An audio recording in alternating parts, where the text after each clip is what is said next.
I've been a sort of an enemy of the American Psychological Association. They have a monopoly on, she's nodding her head, they have a monopoly on education for just style. But, they have a history up until the 70s of, sterilizing indigenous women, and the most horrible history you can imagine going way back, and including recently supporting the Abu Ghraib tortures. And so I've written against them, and not that there's not good people in it, don't get me wrong, and they do a few good, but I mean the history, the foundation that they haven't challenged. So about 12 months ago, just almost a year ago, a very well-known, Wade Pickering is his name, independent psychiatrist, became appointed as one of the most high-ranked American Psychological Association journals, called General Psychology Review. Real high-packed, peer-reviewed. And so he called me up and he emailed me. He said, would you write an article for our journal on decolonizing Western psychology? And I said, aren't you an APA journal? He said, yes, we are. And I said, have you read my work? He said, yes, I have. That's why I'm at. I said, I'm not going to pull any punches on this. He said, I don't want you to. And I'm going to send you, anybody that wants it, I'll send you the article for free, because otherwise it costs a lot, That's another thing I don't like about APA, but I'll send it to you for free. But anyway, I said, well, wait a minute. I don't have time to, because it was large, like 20 pages. I don't really have time to do this, not knowing it's going to get published. And this has to go through peer review. And, I have a lot of struggles with peer reviewers that are non-Indian. He said, what if I just get indigenous peer reviewers? And I never heard of this in all my 50 years of scholarship. I said, you can do that? He said, I'll do it. I said, okay. Well, you got to be careful what you ask for. They were so good, I had to do 18 revisions. I mean, usually I can say, you're just saying this because you don't understand our worldview, right? And I can override it.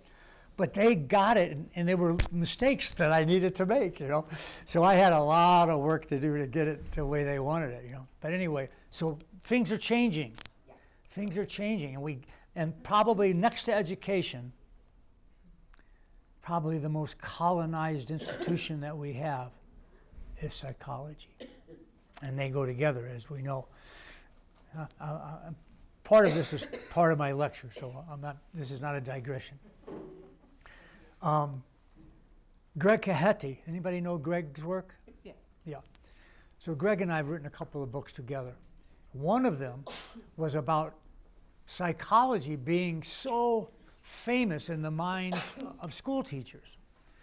Oh, if you have neuroscience to support your position as a teacher, wow, that's the thing, right?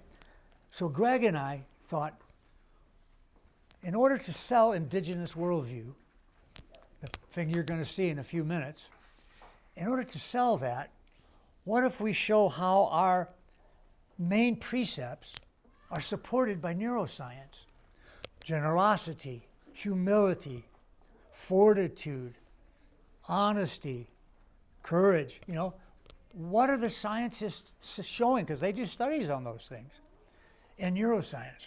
And then, so we're going to call the book Indigenous Worldview and Neuroscience. And we thought we could get everybody aboard, right? Wow. In order to get the state-of-the-art peer-reviewed articles, at my university, we have a department of neuroscience and neuropsychology. I like to get my students published, my doctoral students. I had about 3 Navajo and 2 Shillagi and 1 Lakota published before they graduated even. And so I said, let me go to my students and see if anybody wants to do this that is in the clinical program and in the US. So we got 14 of them. I said, you guys are all going to be published, but this is what you got to do. You got to find 3 peer-reviewed articles about one of these topics, generosity, etc. They did it, and when they gave them articles to us for the book, guess what? Anybody want to guess? they did not support, all of them did not support indigenous worldview. I'll give you an example. One of them did a study, it was about a study in a laboratory where you and I are sitting down playing Monopoly, and you were told ahead of time, when I tap you on your shoulder, you're going to give me away your money, and as if that's real generosity, or it's the game, but still, right? Because they had done the same game on people being selfish.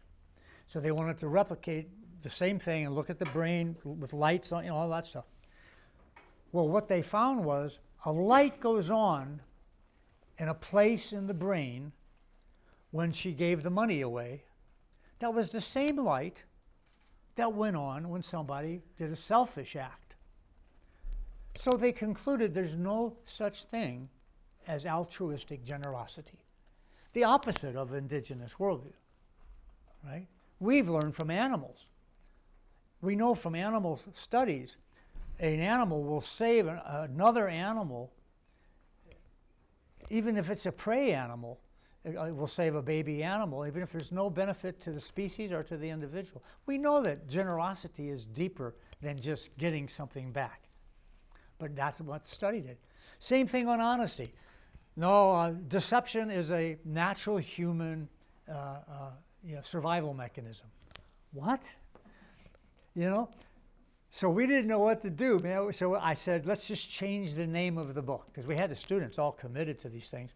And if you go on Amazon or whatever, it's called Critical Neurophilosophy. We invented that. Sounds pretty fancy, doesn't it? Critical Neurophilosophy. And what we do is we criticize and challenge the Western scientists that came to these conclusions. So it came out very different. So I think that's an important thing to consider what we're up against, okay? Okay, let's keep going on.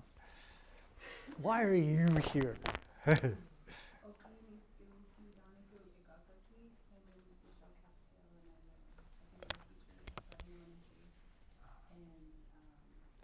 The most important grade. Okay, yeah, second grade, they say everything you need to learn, you learn in kindergarten. But second grade is one of those grades. I wrote a book called, that for second graders. I don't think you'll be able to find it because it was banned. I had 4 books that were banned. I'll talk about those.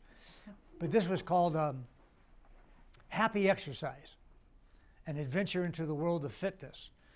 And it was for second graders. And what had happened, Anderson World, the publishers of Runner's World magazine, published it. And it had great graphics about a cartoon rabbit that got saved from a fire, and anyway, taught a family how to stop smoking, stop drinking, eating healthy, exercising, that kind of stuff. But then somebody in the town who had a business selling candy made an artificial carrot out of sugar and got poor Reddy Rabbit addicted. So then now Reddy's getting out of shape and everything. And anyway, so there's a whole story about that. Well, Mr. Anderson, who is the publisher, called me 6 months after the book was published, and the second graders in the San Francisco school district where their parents were quitting smoking, it was working. He said, Forrest, I'm in trouble and we got to do something about your book. And I said, what? Of all the radical books I've written, this is like, I thought this was nothing. He said, I'm getting calls from my sponsors who are saying, how dare you have a book where I had the kids watch, who were watching television, and you remember Tricks Are for Kids? Anybody remember that? It was a rabbit saying, tricks are for kids, and this is a healthy nutrition. Well, I had a 6-year-old daughter at the time, and I looked at the ingredients, 80% sugar. So I was teach second graders to question everything on advertising to see whether it's true or not. And the guys were saying, you can't teach children to say that we're not true. And he said, can you change that part of the book? I said, no, that was the whole thing. So they took it off the market. Yeah. Once in a while you can find a copy of it. So I probably have a story for everything, but I don't know how much time we have. So that was a little project that I was asked to do for the people of Papua New Guinea, and it caught on. Like I say, a year later, UNESCO used it to close their meeting, and then the United Nations. So people are waking up to what you all are in the best place possible to teach. So my research question again, put you on the spot now because I can look you in the eye. Just that little 2.5-minute film, which is free. You can go on YouTube and just put in Indigenous worldview. I think enoughness will be the key word that will get you to it. If you showed that to children and maybe stopped and started it to explain, depending on age development, my feeling is, and of course now you're all going to agree with me, so I'm doing a bad job of a research question. I won't go on. So, just, do y'all feel that in your own heart, watching that, just in your own heart, did that make you think, wow, I'm in a position to do something really important for the world? This is the worldview that you're closer to. Now, I say closer to because everybody, if they go back far enough, had ancestors that lived in this way. And I'll ask, how many people are indigenous, right? No one will raise their hand. I said, go back 2,000 years. A couple will. Well, just go back 10,000 years, and then people just look at each other, you know. Yeah, 99% of human history, we lived with that worldview, and with the worldview that was how the world works. In order for spirit to maintain a particular place, we had to learn unique languages, unique ceremonies. We had to learn how a tree is not the same someplace else. That's why we took care of it. And then we bartered with each other.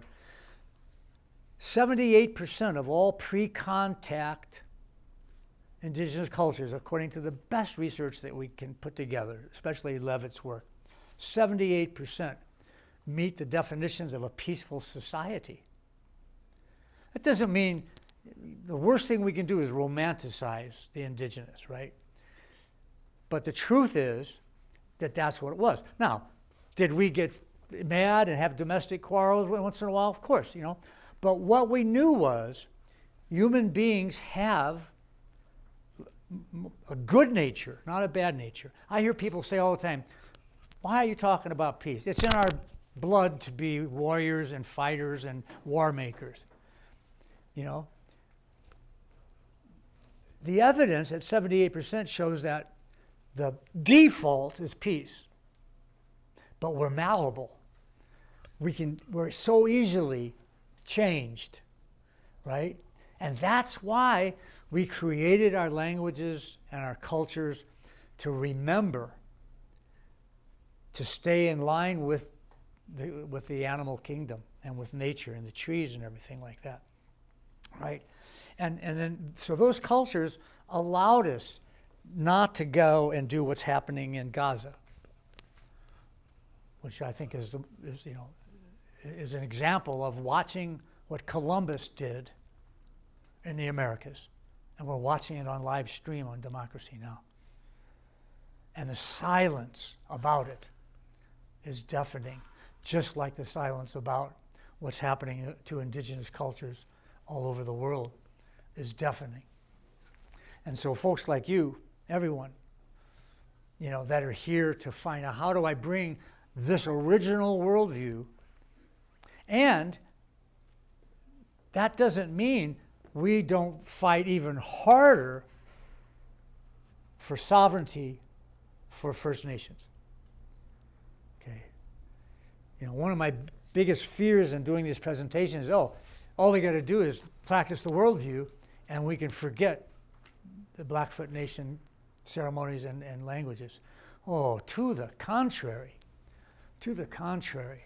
That's what the worldview allows for people to say, whoa, we're going to we're going to stop our laws that prevent you from having sovereignty. Do education like you want. Man, please try to get your language back so it doesn't die, so we know how to take care of the mountains of Montana, on and on and on, right? So we've got to continue fighting for sovereignty. That's got to be number one. But in the meantime, no one on this planet should be operating without the indigenous worldview in mind. Now that said, have we got the handouts? So what I'd like for you to do is just talk with someone next to you after you look at it for a minute. You can just kind of pair up however it works. I want you to tell me what's on the dominant worldview side that you have to cop to. It's going to take some courage for you to do this. But it takes courage to do this work, trust me. And well, you all know that too. So I want you to look on the dominant side and say, what in there are you doing too much? You're out of balance because you're involved with it too much, or you're doing it too much, or your organization is doing it and you're tolerating it. But in any way, what is on that left side that you could do better with, whether it's bettering your own actions in the world, your contradictions, or bringing it to your children, or your students, or your managers, or whatever, right? So study it for a second by yourself, and then share your answer with your partner. As soon as you found one.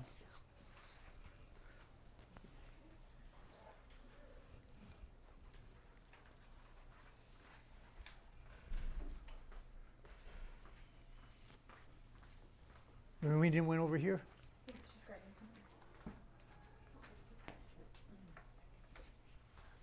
something. We don't have enough? Okay.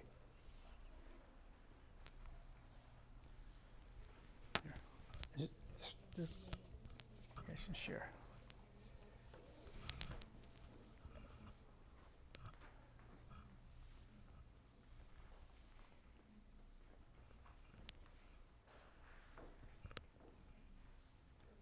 Can I steal yours now? Let me steal yours and you, just so somebody, oh, here we go. You get it back.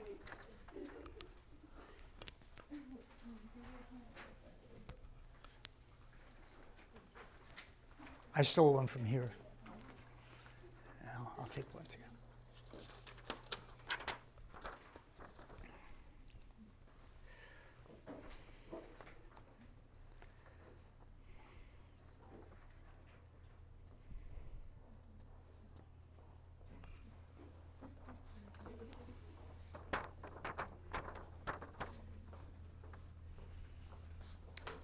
Dee, would you just come over here for a sec? So I'm going to start. This is what, for the past 2 weeks, I have not done enough of. Thank you so much for everything. Thank you. Which one have I been violating? You what? Which one? Which of the dominant worldviews? 19? 18, minimal contact. Yep. Yep. So number 18, the dominant worldview manifestations is we do have minimal contact and minimal touching, right? Not so in the indigenous worldview.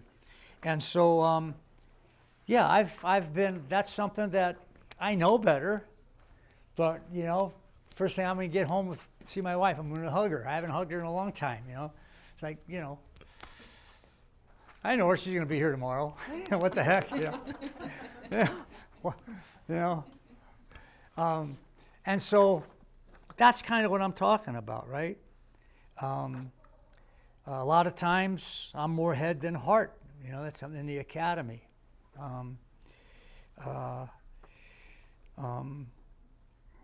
So get you guys two, you two get together. Why don't you three get together? And you two get together. You two get together and just share one like I just did.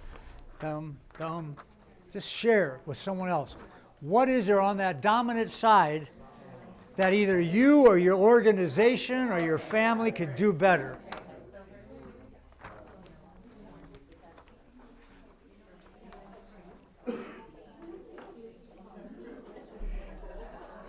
And of course, look at the indigenous world side so you see what the alternative is, right? Look on the other side so you see the alternative.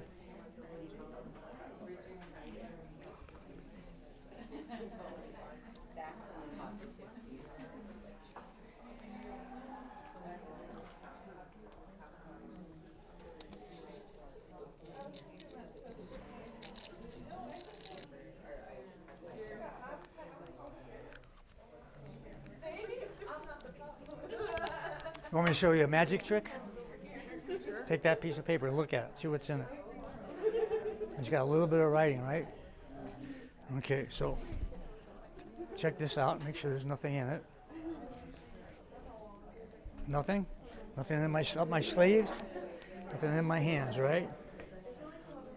Okay. Let's take that paper, fold it up a little bit. That's good. Just going to put that in there, right? Get it in real good. And you take it. No, take it out of there.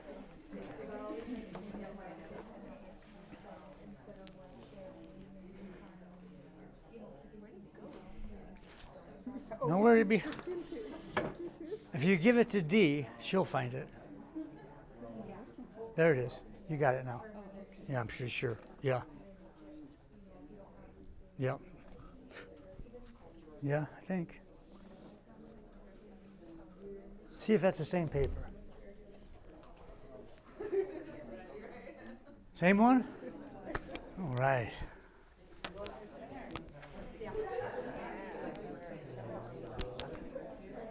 Okay, let's come back together. Who wants to share?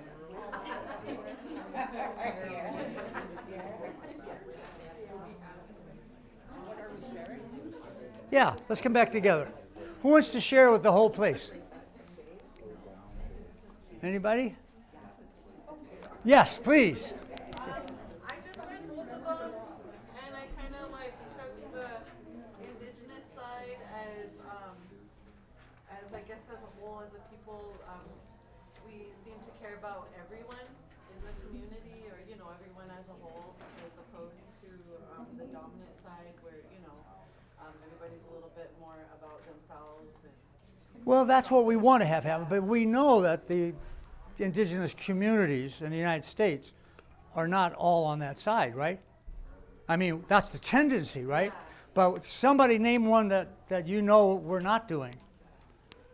What about the importance of personal vitality? How many of our people are not healthy, right? What about the high respect for women? How many of our people do domestic violence? You see what I'm saying? In other words, we've got to be honest about what influence has happened when we lost our worldview, when it was beaten out of us, educated out of us, embarrassed out of us, right?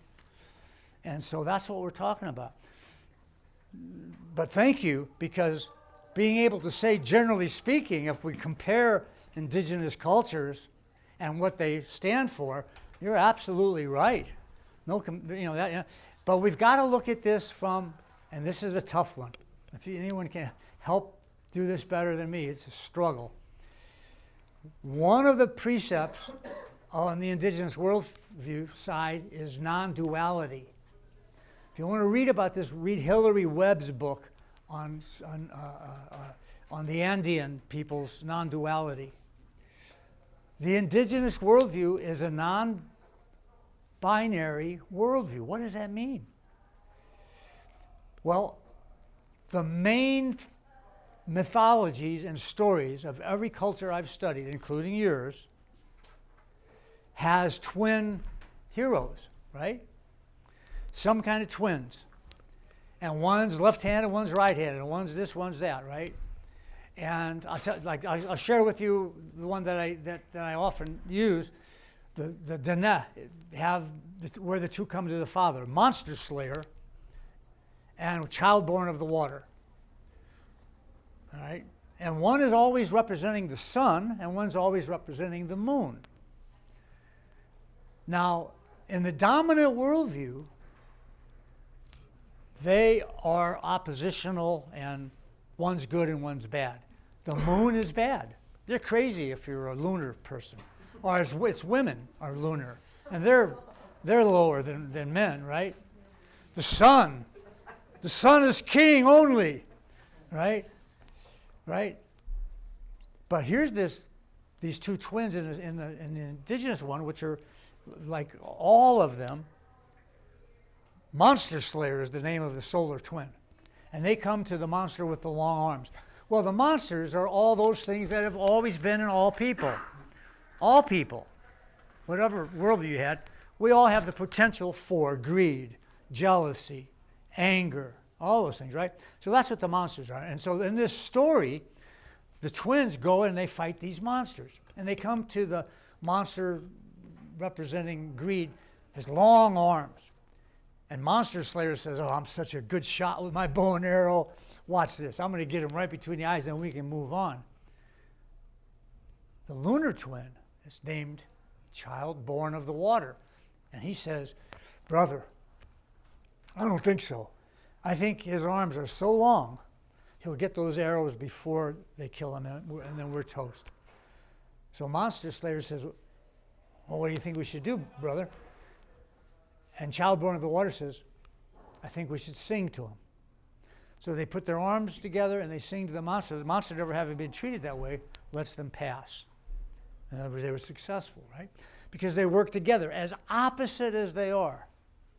All right? Well, Joseph Campbell was a great mythologist who talked about how a myth is the foundation of our belief systems.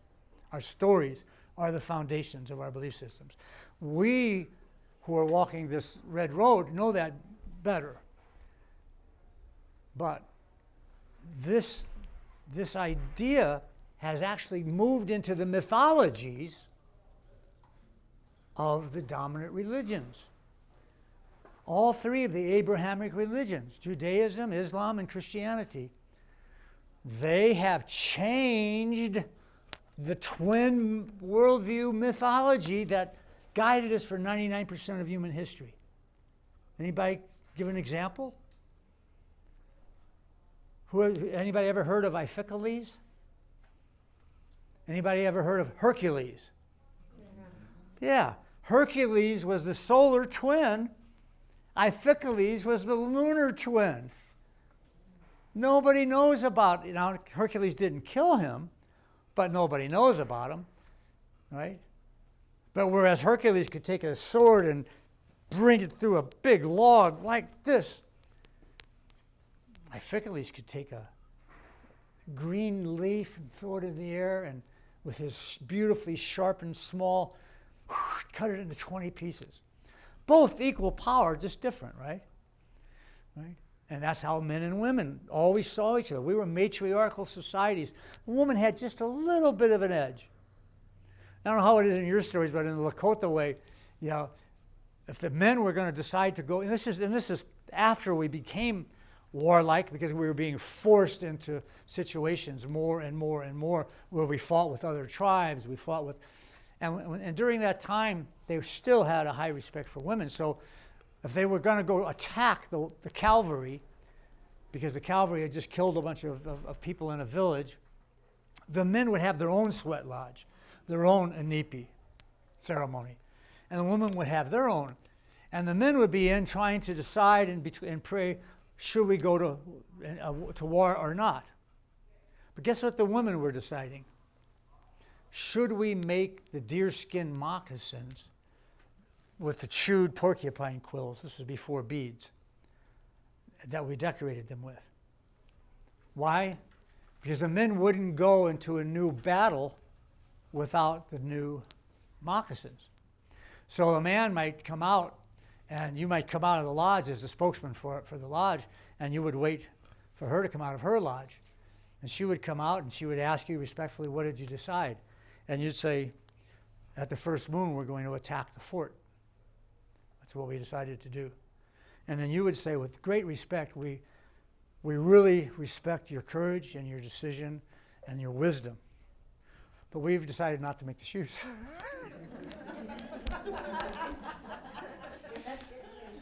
Yeah. And he would go back and go, looks like we're not going, guys. And that's how it worked, right? Right? And so equal, but a little bit of an edge, because that's why women don't Sundance.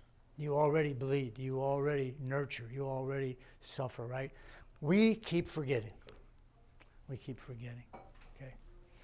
All right. So, anybody else want anything that you want to share about what you learned from the world? Is there anybody in here that isn't involved too much with the manifestations, whether you're responsible or whether you're tolerating it someplace? Anyone who isn't on the dominant side? I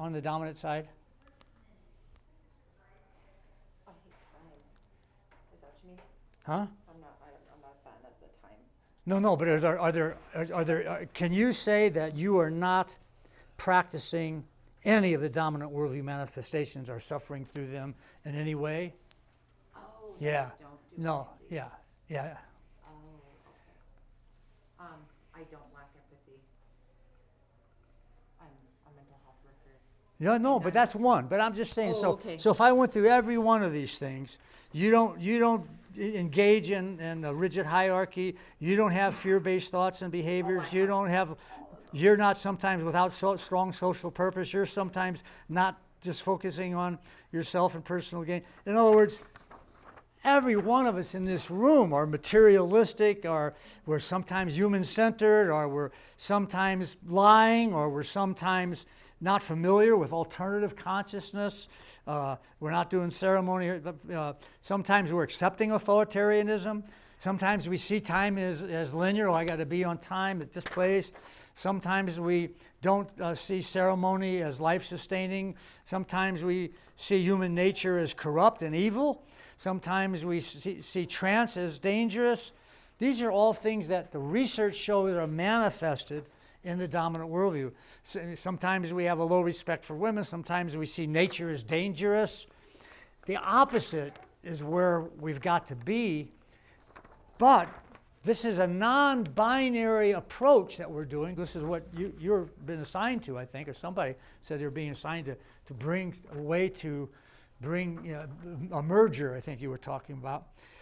Because the preface of this says, this chart is not intended as a rigid binary, but a true dichotomy, best viewed as sort of a continuum, right?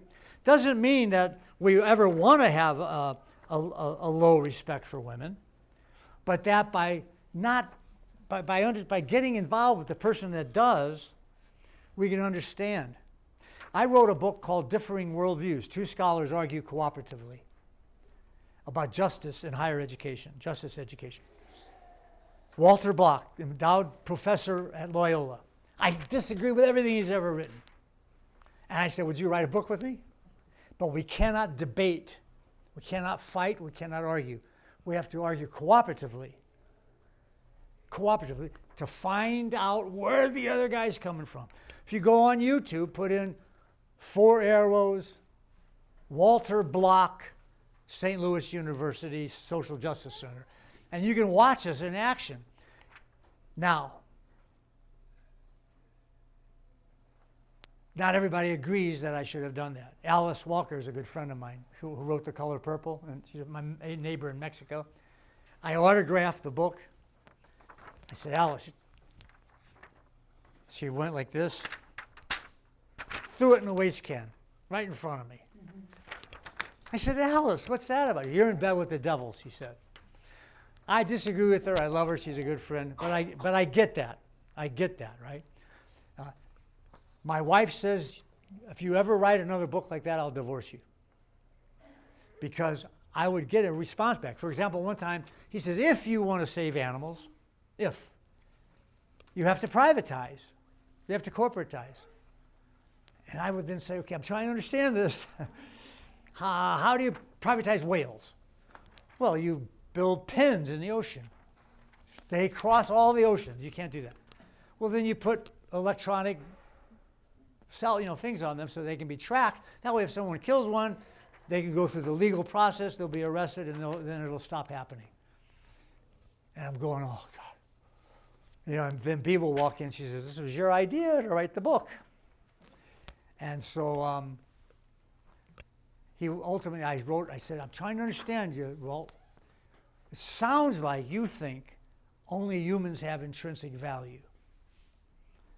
Everything else on Earth doesn't have any value except for humans. Thinking that, he would then say, no, I don't think that, of course. This is what I think. But you know what he wrote back?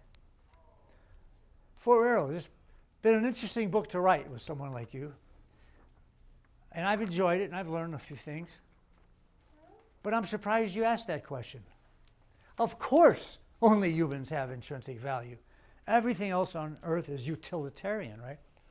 So this is capitalism.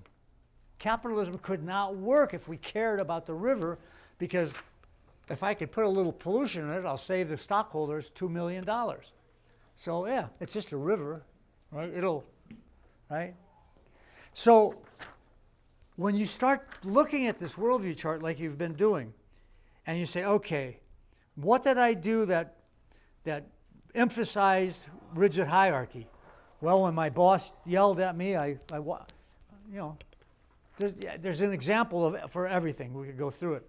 But once you start moving over to the indigenous side, non-hierarchical, courage and fearless trust in the universe. Courage is all the cultures that I've studied is a big thing. But you know what indigenous people do? They practice fearlessness. Anybody know the difference between courage and fearlessness? Western philosophers say fearlessness is foolishness.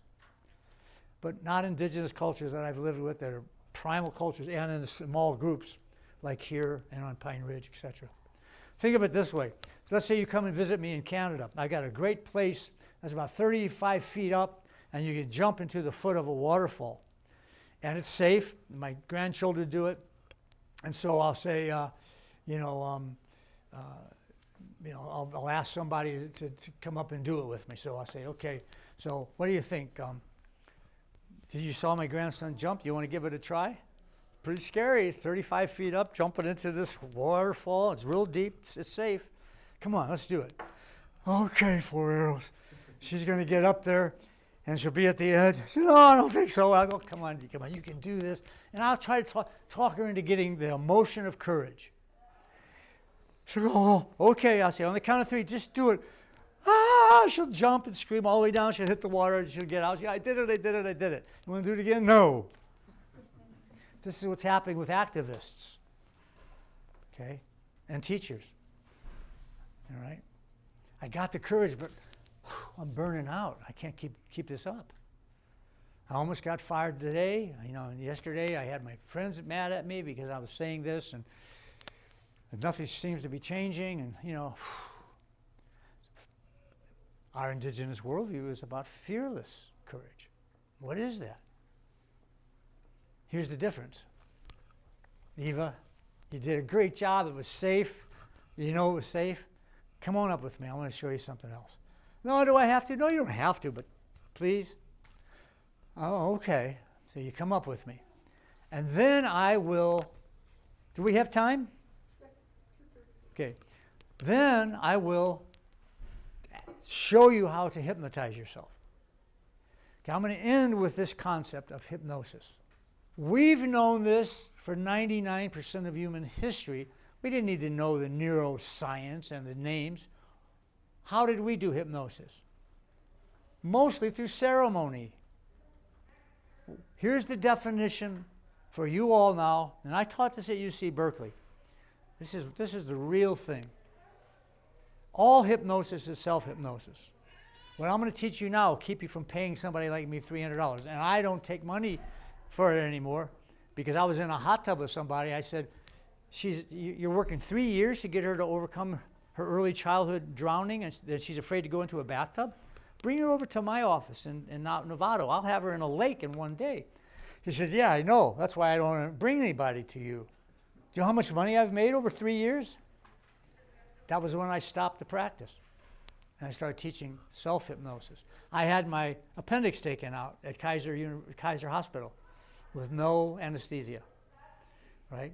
And when I looked at it, I had felt the pain going vertically. I felt it going vertically. And when the nurse lifted up the bandage, I saw it was going this way.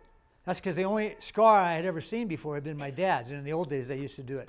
That image was more important than the reality. So that's the definition of hypnosis, is this. And we go in and out of it all the time. When you believe deeply in an image. Remember Einstein said, imagination is more powerful than knowledge.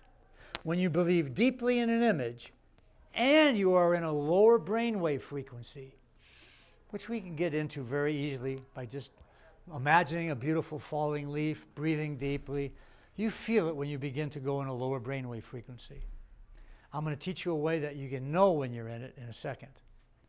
All right? And so that's it. Believing in an image when you're in a lower brainwave frequency. That's it. And yet, we use it all the time unintentionally. We let our early childhood traumas and historical traumas continue to affect us without us doing the one thing we can do to have an epigenetic change. And that is using our imaginations and having a positive thing to say. Okay? Now, I carry in my medicine bag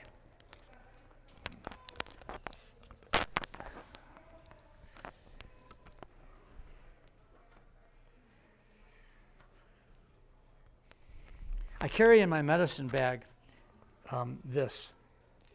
You guys can do this with a necklace. You can do it with a paper clip and a piece of dental floss. And when you go home, this is what you're going to do. If we had more time, we could spend more time with it. All you're going to do is you're going to first move it in a circle with your thumb so you can see what that looks like. So that when you image it in the next moment, when you imagine it in the next moment, and you go into a deeper place and you really believe in the image. You don't believe in thinking about, is it going to happen or not? Is the wind blowing? Are people watching me? You're really believing in it going in a circle. What will happen is, and Edmund Jacobson proved this in 1939, ideomotor neurons in your fingertips will activate. Doing this with children works better than with adults because the first 5 years, they're constantly in hypnosis. That's why they can learn 10 languages if people are speaking 10 languages in a family. But they hold on to those things, whether they're good or bad. Later in life, we've lost that skill a little bit. We have to practice it, right? But this is what happens, and I'll tell you what good it does to have something spinning. I'll show you that in a second. It's going to tell you if you're in hypnosis or not. So,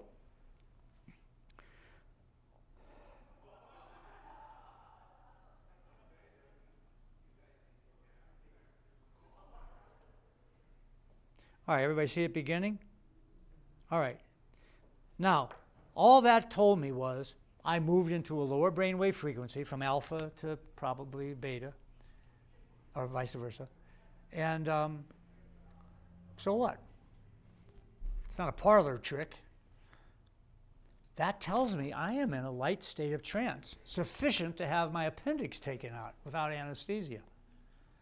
That tells me I'm in a trance that if I have already something written down that's positive that I want to change, I just start thinking about that. Now, what would happen if you start thinking about what it is you want to do? This will stop. This will stop, right? Because then you've switched out of the hypnotic state. So you want to have, okay, well, I want to quit smoking. So you say, well, how am I going to? Well, words always have to be positively phrased. Words are sacred beings. They have a sacred vibration. So I'm not going to say, you're not going to die if you're in a medical emergency problem, right? I'm going to say, You're going to live. Because live is a word that we want to have believed in, right? By the way, I had a book published in 1991 called Patient Communication for First Responder, teaching this to medics. I was in Brisbane, Australia, doing a presentation on it, and the doctors there, the physicians, called me and said, we can't order your book. They banned it. When I told you the book's banned? They banned it because some big shot MD, PhD, wrote in the Journal of Emergency Medical Services, this should be used only by licensed MDs, certified in hypnosis by the Academy of Hypnosis, right? I wrote it for firefighters and first responders and lay people who come upon the accident, right? The book was just republished. It's called, and write this down, it's called Hypnotic Communication in Medical Emergency Settings, and it's endorsed by the top physicians, emergency physicians in the world. So it took 21 years for it to get republished, right? All right, so this is real stuff. And without it, we remain hypnotized to do the things that are hurting us. So now what you do is you say, okay, whenever this guy that wants to quit smoking, whenever I reach for that cigarette and it comes halfway to my lips, my arm is going to suddenly stop. And I'm just going to have a moment to recognize the worldview precept about personal vitality being a gift from the great mysterious, and about how my breathing is really a sacred gift. And at that moment, I'll decide whether to continue or not. That could be, what you imagine. It could be when I come to this bathtub, and I had a near-death experience drowning when I was young, she might say, when I come to this bathtub, I'm going to realize that it's only 8 inches deep, it's safe, and I'm going to feel comfortable and safe in this water. Bingo, she gets in and goes, whoa, wow, right? So you have this in mind, and when this is going, if you imagine that, it will go stronger. It will go stronger. And now you're double tasking. That saves you it's paying me $300 an hour, right? And you can do it with a paper clip and a napkin. All right, so this phenomenon, now I'm going to close with how it came to me in a vision. I told you about my near-death experience this morning. And I told you about the mountain lion and the fawn that we crossed on our trying to climb out of Copper Canyon. A vision of the CATFAWN came to me in neon lights in a big city like New York. And this is what it is. Cat fawn. CATFAWN. Cat is hypnosis. Concentration activated transformation. This came to me going into a tunnel that the Raro Muri shaman Augustine Ramos told me in the old times they would bring a potential candidate to become a shaman, and they would put them upstream, and that person would go down the river, and they would inevitably go through that hole. And in this hole that I went through, in this huge boulder, there are like 6 or 7 holes. But over the thousands of years, each hole, the log would leave, and it would go back into the big one. So there was only one big hole.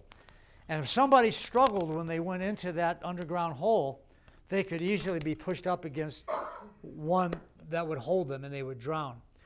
But if when they went through there, they were completely in peace and harmony with the world, their bodies would go through the main one, which was the long one, right? And I never, when I touched that rock, and my boat was going back and forth, and I saw my buddy up on a rock, I knew I was toast. But when I touched that rock and went under, it was the most beautiful, peaceful feeling. Lights, music, it was indescribable until 10 years later, I started studying what had happened to me, and I came upon Ray Moody's dissertation on near-death experiences. And he's collected thousands. And the University of Virginia Perceptual Studies program that also verifies this. Recently, a Nobel Peace Prize winner in quantum physics says that research that they do at University of Virginia's perceptual studies program is as good as anything that's happening in quantum physics. So in this ideomotor neuron work, like I say, Edmund Jacobson had tennis players going out on the tennis court and throwing the ball up and hitting it while they were all hooked up with wires, and he'd see every muscle that moves. Then he brought them in, same wires on the table, and he said, I just want you to take a breath, let all your worries go away, see something beautiful in the world. Beautiful. I want you to imagine now you're best served. Bingo. Every light that went on when he did his perfect serve outside went on, and yet you didn't see anything moving. And he called that ideomotor neuron work. So this isn't magic. This just is telling you, I just put myself into a state of trance, like I do when I go into the Inipi ceremony, like I do when I pray in the morning, whatever, right? But now I have this other thing. I'm going to start moving my body for 30 minutes a day in a joyous place. I'm going to be more respectful of so-and-so. I'm not going to do, whatever. Here, you got 40 or 50 things to practice, right? Right? And so that's it. Any questions? I could go on all day, and you guys, we're done in 10 minutes. So any questions? I've given you so much information and stuff, and I wanted to get into your heart somehow. I don't really have a question, I just have a comment. When you played the movie in the beginning, I like the part about that basically what you're saying is that everything in creation has a spirit. And then I've been taught things in my Blackfeet way is that, and that's something that we understand, is that everything that is Creator God made also has His spirit in it. So when we hear the sound of the water rushing through the rivers, we can hear the spirit that God gave it, the water, along that. And if we're praying and if we're mindful that we can be given messages, or we could be spoke to in that way, or the rustling on the leaves, or the ground that we walk on, and if we're really mindful of how the grass lays and how everything raises itself to creation, to the sun, representing our Creator God. And so I just thought that was And don't you, when very significant. Thank you. And don't you, when you have these feelings, have you found, and the rest of you also, but that there's synchronicities happening all the time in life? Oh, yeah. Isn't that Absolutely. And the more you understand what you just beautifully said, the more things you cannot call them coincidences. And No, they just they're not. happen all the time, right? Yeah, all the time. Yeah. They're healing. They're very Anybody else? healing and therapeutic, yeah. So I don't want this, to be too much head and not enough heart, but it's hard to do that because they're written words. So, but if you use the hypnosis, you get into the heart. And so you look at these things and go, okay, materialistic. How is that a problem in my life compared to the opposite of that? How is, and there's one in here about trance-based learning. How much am I using it, right? Now you've got a way to use it, right? If you don't have opportunities to do your ceremonies or your prayers or whatever. Well, let me end then with the flute song that I promised you I would play. And I think this will put us into a space. We know how bad things are in terms of what the dominant worldview has done. But remember, we're not calling the worldview a bad worldview. We're calling it the worldview that is a binary that we're going to balance by learning from it and moving to the other side. But it's still, we have to know it. We can't have mountains without valleys, right? Now we're going to come into this with respect for all the people, wherever they are, in these two worldviews. And yet we know at the same time while we're doing that work what's happening that's inconceivable in so many places in the world. And it doesn't look good. And I gave you my definition of hope. And I told you about what the words mean. Now I want you to put yourself into a light trance. In whatever way works for you. Getting in touch with your spirit. And getting in touch with all the spirits in this room. And in this hallway. And as you now begin to be in this place where your mind is at a frequency that can tune in to the truth and to the words that have this gift of truth in them. And you can imagine the courage and fearlessness of a mother singing to a child, or if the mother had passed away, a friend singing to the mother's child, about seeing the beauty that's still all around, no matter how hard that trail of tears was. There's still beauty all around in our other relationships, and sometimes in our human relationships when they're at our highest self. You can now see that and feel that as you hear this song as being a part of what you watch and feel when you leave this room. And the fearlessness of the woman singer.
Natakoyasin, everybody.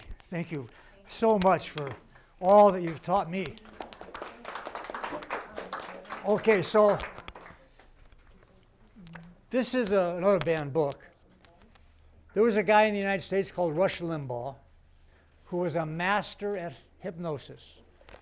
In it, you will see all the phrases that can be used to hypnotize. Humor, authority, rapport, missing words, loaded questions, either or, supremacy, whatever. And then you'll see how he uses them to lie. But this book is something that this young man over here wanted. So that's yours.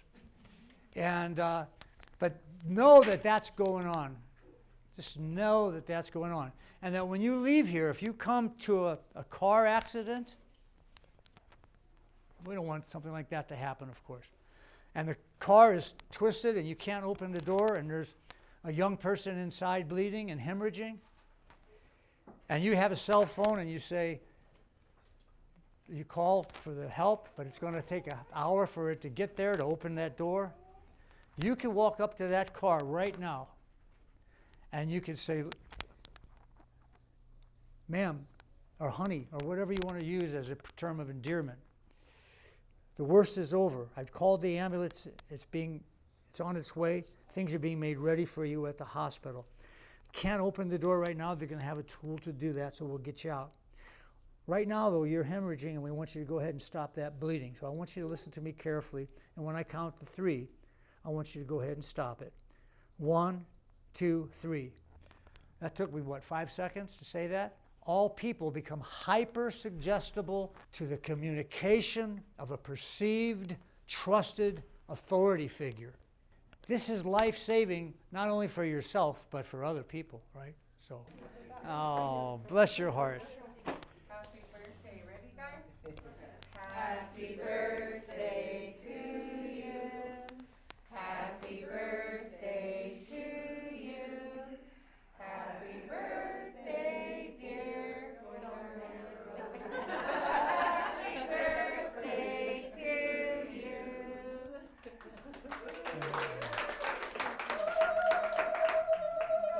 that may be the best birthday that I've had.